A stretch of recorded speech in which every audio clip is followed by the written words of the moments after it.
Salm 5. Palve Jumala kaitse saamiseks. Taaveti laul.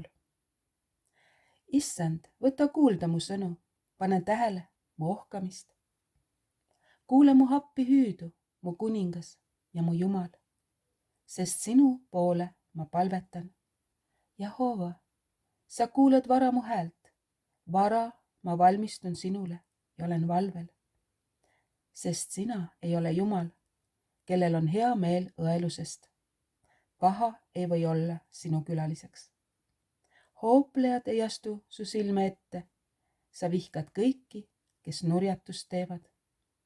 Sina hukkad valerääkijad, verejanulised ja kavalad on jäledad Issandale. Aga mina lähen su kotta sinu suurest heldusest ja kummardun sinu püha templi poole sinu kartuses.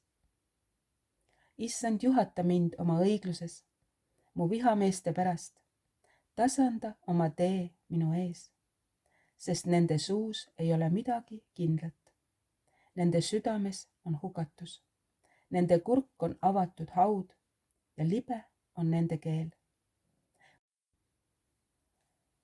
Mõista nad süüdi, Jumal, nad langegu oma sepitsuste tõttu.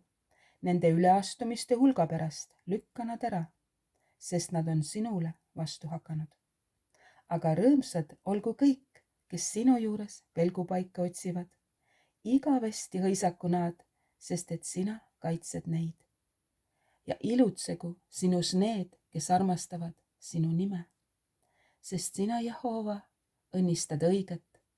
Sa ehitad oma hea meelega kui kaitse varjuga. Aamen.